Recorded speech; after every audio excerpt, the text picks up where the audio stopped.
Hey guys, Aaron Cybertron Zeng here, and today I'm back with another episode of Road to Rank, where I climb the online VGC 15 ladder and provide live commentary as I go.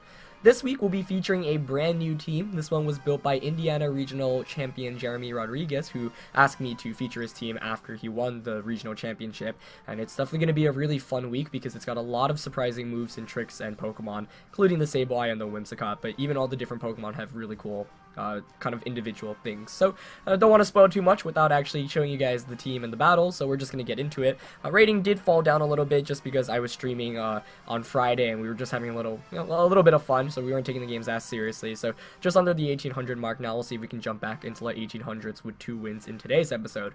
In addition, like I just mentioned, I am streaming weekly on Fridays now on Twitch. There were about 700 of you guys that came out on the last stream, which was really great. So I'd love to start averaging like around 1,000 viewers or so. So if you guys are interested in seeing me stream live, typically it's a little bit more entertaining, I think, because it's just really fun interaction with everyone. There's always a question and answer session, and we'll be doing different things other than Battle Spot in the future. Right now, the thing I'm working on is getting other notable players onto the stream. I know Wolfie has expressed interest in joining, so should be fun, but give my Twitch a follow if you don't already at twitch.tv/CybertronVGC. Going to fight Lieutenant Cruz from New York with a rating of 1602 for the first game today. This is going to be pretty interesting. He's got quite the unique team, mainly because of the Meowstic female form there. But Meowstic, Metagross, Politoed, Ludicolo, Landorus, and Whimsicott. So both of us, hilariously enough, carrying Whimsicott here. Now, I actually really like my Sableye here because Sableye actually carries Sunny Day, which is the best answer to shut down the weather here. So I'm going to go with Sableye, which can also just Will-O-Wisp. Gonna go with Gardevoir, because it can just Hyper Voice. I think Rotom Wash here is kind of necessary for the Landorus and the Politoed, and Heatran as the last one. So I'm gonna lock in, and we'll see how this goes. Otherwise, my opponent's Politoed, Ludicolo, Landorus, Metagross, very, typical slash strong Rancor. But yeah, should be a fun match, and I'm curious if my opponent ends up bringing his Whimsicott.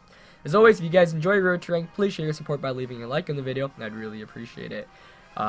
And otherwise this match should be fun, but Jeremy's team is basically like every game will be fun because there are so many surprises, and it's clearly expressed that it can win in both best of 1 play and best of 3 play, as Jeremy managed to make it to the top 16 at Indiana and then winning the entire thing for best of 3 sets there. So I think this team really has a bunch of tricks, for example in best of 1 where you don't expect that Pokemon to have that item or that Pokemon to carry that move, and then in best of 3 play there are so many different ways you can play with the team. And for me it's definitely going to be a learning process this week, as I've really never played with the team like his before with 2 prankster users in Sableye and Whimsicott, and from what I can gather, basically you almost always want to bring one of the two to help support you in the match. It's pretty interesting to see Sableye and Whimsicott in general. Thundurus is almost always considered for that prankster user, but Whimsicott and Sableye don't have nearly as much offensive presence. However, they're still very strong given their arsenal. For example, Sableye gets access to Will-O-Wisp, which is probably the biggest one. A prankster Will-O-Wisp is huge. Also can't get faked out unless you have Scrappy. So, gonna get into this battle. Let's see what my opponent ends up bringing. I do think like Gardevoir's Hyper Voice in general is really strong, and with Sunny Day I can completely shut down the sun the rain aspect for my opponent should my opponent decide to bring it. Sableye here is going to be huge for burning Politoed, Metagross and Landorus as well. So we actually see the Politoed Whimsicott lead for my opponent, which is definitely okay with me right now since Gardevoir can just Hyper Voice. As I trace the prankster here, but that's not going to mean much. However, trace is important to note because it does tell me that Politoed here is not going to be Choice Scarfed. And that's very good information. I could kind of swagger right away, but I think I'm just going to Sunny Day and Hyper Voice. And what the Sunny Day allows me to do is then I can switch out into my Heatran, and then Heatran plus Gardevoir is a really strong combination here. So no switch out for my opponent. And, Sableye actually is a Pokemon that sometimes can go for Fake Out, so my opponent might predict that. Oh wow, Whimsicott goes for the Substitute. That's not a good move here when I can just Hyper Voice through the Substitute. That means Whimsicott's definitely going down next turn if Hyper Voice doesn't knock it out here, which I don't expect it to.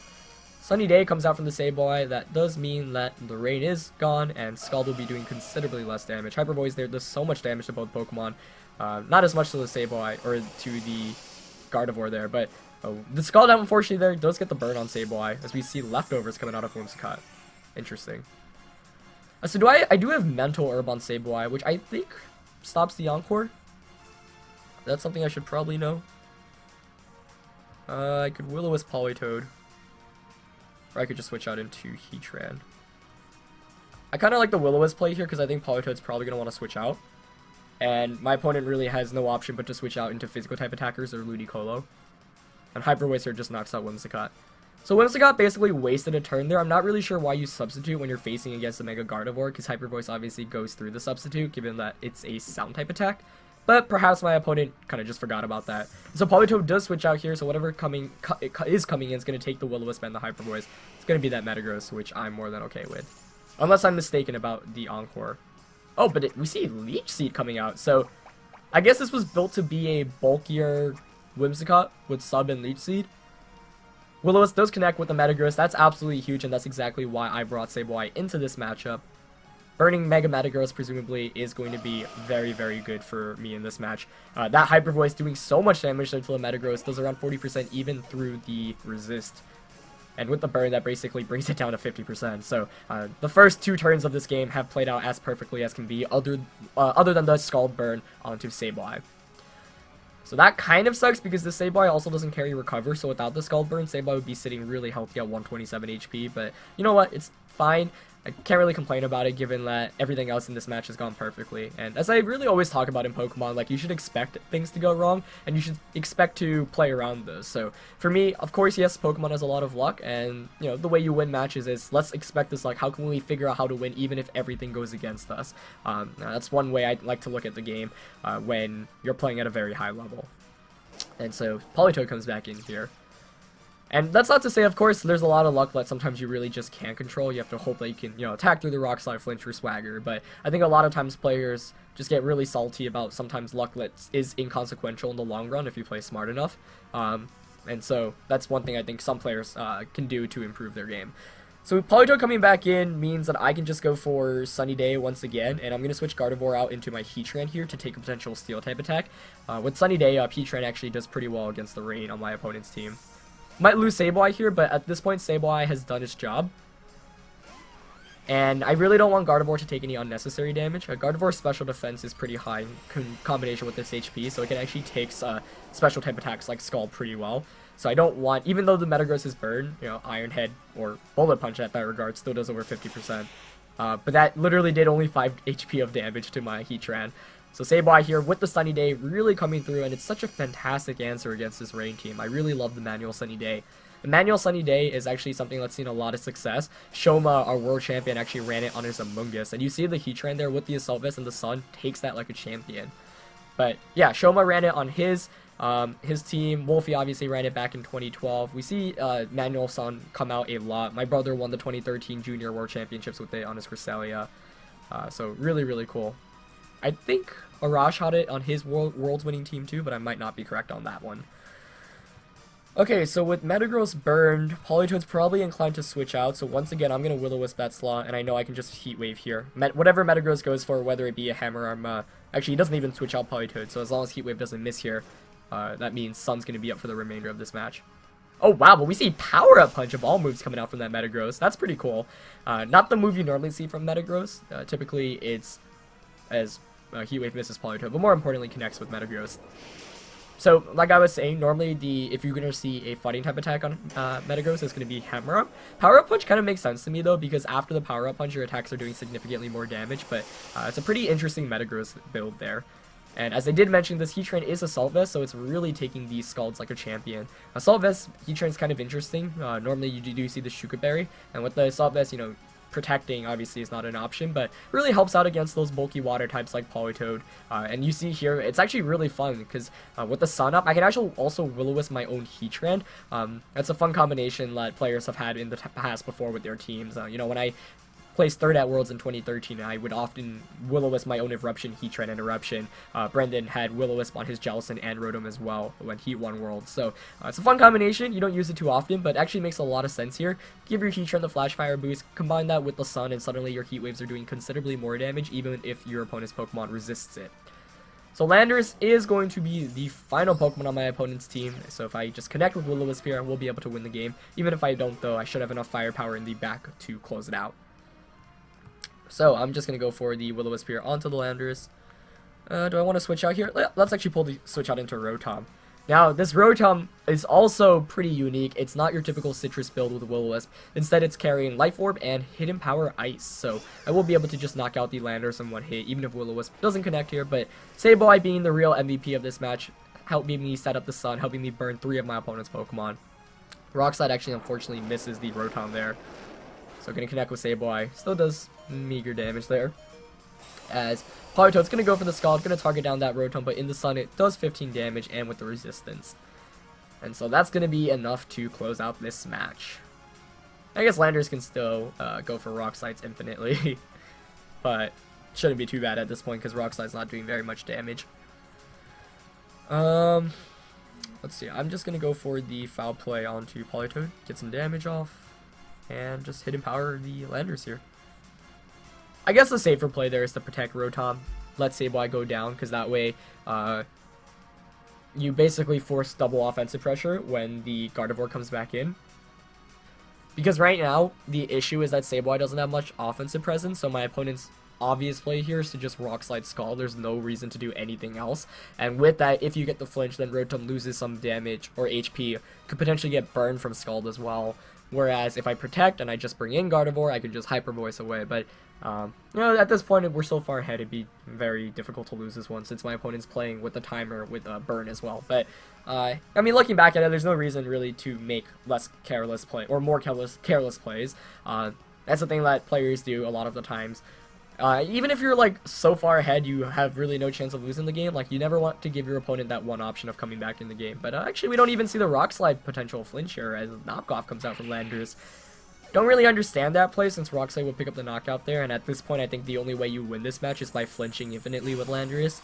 So I'm kind of confused by that decision. Maybe my opponent wasn't expecting the Hidden Power Ice and Hydro Pump wouldn't knock it out through the Sun. But oh well. Not going to complain there. Rotom picks up the knockout as... well, that's an interesting move. Politoed goes for the Endeavor, not a move you see on Politoed very often, especially because it's almost so bulky all the time.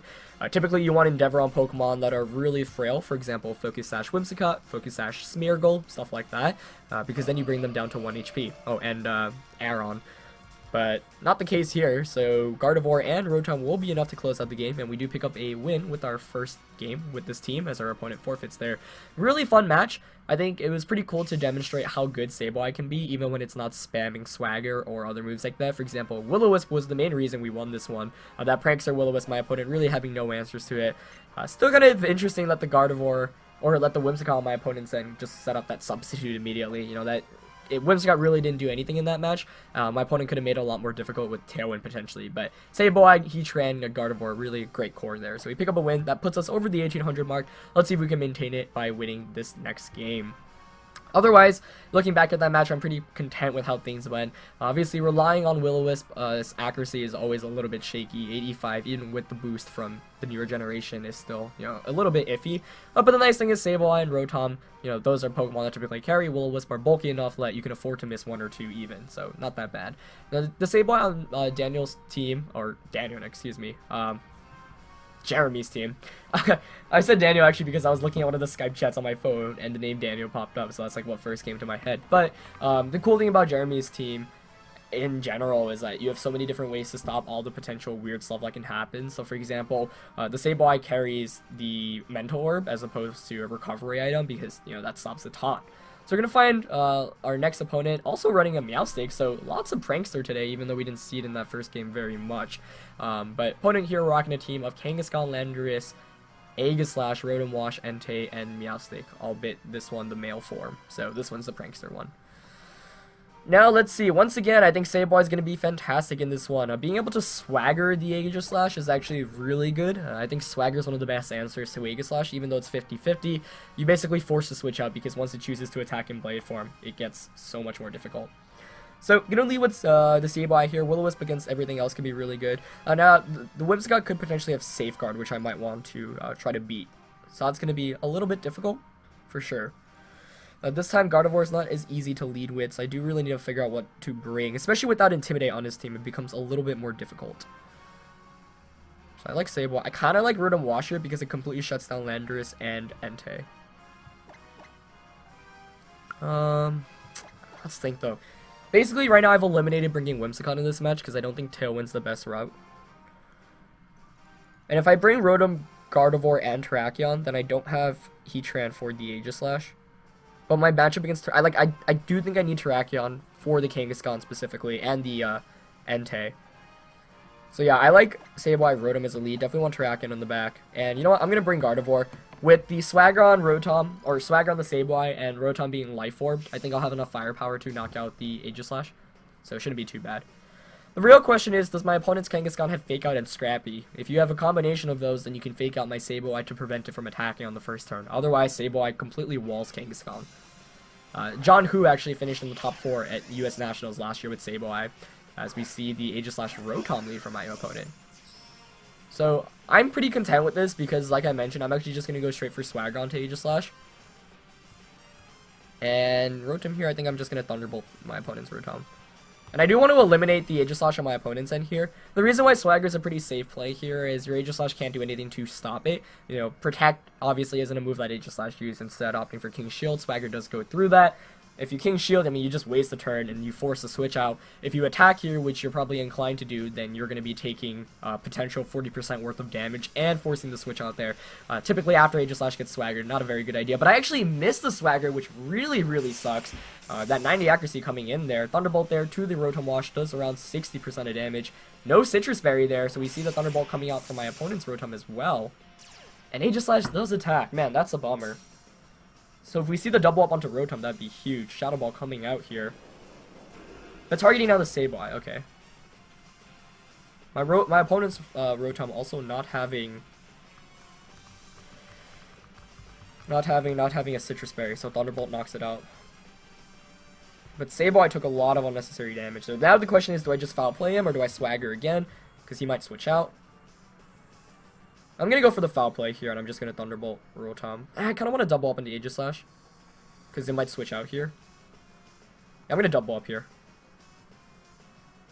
Oh, but he goes for Shadow Sneak of all the moves. So I should have just Thunderbolted Rotom there. I pick up the knockout on Aegislash. But does Rotom Thunderbolt my Rotom? Yeah, I was expecting the Protect switch out play to take the Swagger. So I lose my Rotom, but Sableye more importantly stays in the game, so I still have the Will-O-Wisp answer there, but kind of a weird first 2 turns there. One that could have gone maybe 10 times better for me. Get the Foul Play, doesn't knock out Rotom, and it has Rocky Helmet, so my Sableye hangs on with literally 1 HP. Not bad. So let's see. My opponent has Kangaskhan, Entei, Landorus Therian form. And Meowstic. So I think Gardevoir, Kangaskhan, Landorus. Yeah, Gardevoir is the best answer here. Just in case we avoid the potential Intimidate. Yep, there's the Landorus. There we go. Nice. Tracing in the Intimidate here would be fantastic as well. Let's see. Do we get it? No, we get the Levitate. Oh, that's actually kind of interesting because now Landorus can't just Earthquake. I think I'm just gonna Will-O-Wisp here. Don't want to Trick Room. Kinda want to just Hyper Voice here. Yeah, I'm just gonna Will-O-Wisp Hyper Voice. And the reason why I want to pick up the knockout is because that way, after I pick up the knockout, Landorus is stuck in the remainder of the match, meaning like he can't switch back in and out for Intimidate, and my opponent's last Pokemon is presumably Kangaskhan, so my Terrakion deals with that. No switch out, and Will-O-Wisp connects with Landorus. That's absolutely great for me here. So Landorus is now burned. He actually just goes for the Earthquake there. Which makes sense. You know, I gave up the Levitate there because I wanted to get the Mega Evolution to get the speed boost. And he's going to go for the Thunderbolt play onto Gardevoir. Should do around 50 damage. A little bit more there, actually. Gardevoir gets the Hyper Voice. So I did take a lot of damage. I could have protected there with Gardevoir. I opted not to. Looks like that's Assault Vest Landorus. Which is good. I mean, if he's Scarfed, he can't knock me out at this point because he's burned. So Kangaskhan's probably my opponent's last Pokemon, so that's really good for me because now all I have to do is just double protect to blow the Fake Out off and then just close combat him. So it's going to be a tight finish to the game, absolutely. But I think we should have enough firepower to win this one. as Terrakion, one of the best answers against Kangaskhan because of its ability to just close combat and knock it out. Unless, of course, you're running a very, very bulky Kangaskhan. But I'm just going to double protect here, get that turn of burn here. Another interesting question to ask is, well, first of all, you know, the item on Landers, but Hyper Voice did under 50%, so that definitely should be Assault Vest. But really, what else the Kangaskhan is carrying? You know, is it carrying Protect? Because if it is, it could potentially Protect from my close combat, but Landers doesn't have enough to deal with it. A Sucker Punch here probably can knock out the Gardevoir. Oh, but he actually reveals the Protect, doesn't go for the Fake Out because he probably doesn't have it. And that means that I can just close combat the next turn. As Landers here, probably going for the Earthquake play. Yep. So I was hoping, you know, I think it would have been a nice move for my opponent to kind of bluff it a little bit. Well, this is kind of interesting now. So I'm actually going to close combat, and Kangaskhan could Sucker Punch me. And if I knocked out Kangaskhan, I'd be at -1 defense and special defense, and Landers' Earthquake would be single target. So I don't want that to be the case. But let's say he goes for the double protect. Because that's not the only play he could make. That's the play I would make if I wanted to win this one, though. But, let's say he goes for the double protect with Kangaskhan. And he gets an Earthquake off. If I set up Trick Room, then I might actually just lose the game. So here I think I'm just going to double protect with Gardevoir. I don't care if I don't get it. It's solely so that Earthquake doesn't become double target. But I actually end up getting it. Looks like Kangaskhan's not going for it. As he goes for the Sucker Punch. Into Terrakion? Oh, but he gets the crit. Is that enough to win the game? Because Earthquake now might be able to knock me out. Oh my gosh, what?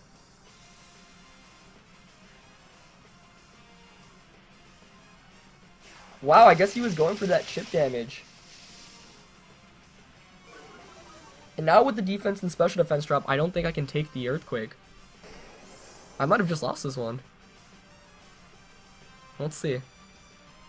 Can Terrakion hang on? No, it can't. Now the question is, can Gardevoir hang on? Holy shoot. And if I didn't get the double, I could have lost there too. Maybe Trick Room was the answer. But the crit there from Sucker Punch might have allowed him to finish it off. Oh boy. Let's see. He needs to get the KO here with... Oh, he went for Rock Slide! He's going for the flinch. Does he get it? No, he doesn't. Gardevoir gets the Psychic off, and it picks up the knockout onto Landers in a crazy, crazy game. I don't think my opponent could have actually taken 2 more turns of burns. Unless, you know, obviously he knew the number, so maybe that's why he went for the flinch instead. But we end up taking a very, very close match there. I was still a little bit surprised to see that, because if you Sucker Punch Gardevoir and I attack there, and you Earthquake, you outright win the game. So that's the win condition you go for. But I guess maybe my opponent predicted the Gardevoir to protect the Sucker Punch.